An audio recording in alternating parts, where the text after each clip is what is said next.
চলতি আন্তর্জাতিক উইন্ডোয় ব্রাজিলের বিশ্বকাপ বাছাই পর্বের দলে নেইমারকে না রাখায় শুরু হয়েছে বড় বিতর্ক। চিলি ও বলিভিয়ার বিপক্ষে ম্যাচের জন্য কার্লো আনচেলত্তির ঘোষিত দলে নেইমারের নাম না থাকায় ভক্তরা বিস্মিত হয়েছিলেন। এই প্রসঙ্গে মুখ খুলেছেন কিংবদন্তি রোনালদিনিও। তিনি বলেন, এটা তো নেই, এখানে আর পেছনে ফেরার উপায় নেই, খুব শিগগিরই সে ফিরে আসবে।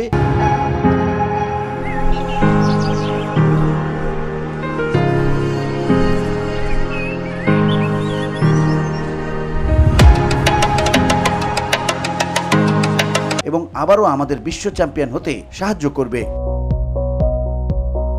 তবে তিনি এটাও স্বীকার করেছেন যে নেইমারের ফেরার সঙ্গে সঙ্গে হবে না। রোনালদিনিওর ভাষায়, আমি মনে করি এটা একটা প্রক্রিয়া। দল থেকে বাদ পড়ার পর অনেকে ভেবেছিলেন নেইমারের হয়তো চোট আছে, কিন্তু নেইমার নিজেই জানিয়েছিলেন এটি কোচের টেকনিক্যাল সিদ্ধান্ত। আনচেলত্তিও একই কথা বলেছেন। তিনি বলেন, সে ঠিক বলেছে, এটি টেকনিক্যাল সিদ্ধান্ত। এর পেছনে অনেক কারণ আছে। কেউ নেইমারের টেকনিক্যাল মান নিয়ে প্রশ্ন তুলতে পারে না। আমরা দেখছি তার শারীরিক অবস্থা কেমন, শুধু তার নয়, সবার ক্ষেত্রেই তাই।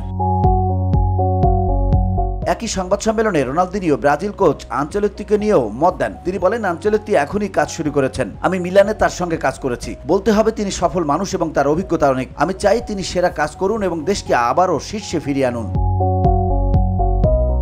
2005 সালের ব্যালন ডিওর বিজয়ী রোনালদিনিও মিলানে খেলেছিলেন 2008 সালে। তখন আনচেলত্তি ছিলেন তার অষ্টম ও শেষ মৌসুমে। সেই মৌসুমে রোনালদিনিও 36 ম্যাচ খেলেছিলেন এবং 10 গোল করেছিলেন, তবে শিরোপা জেতা হয়নি।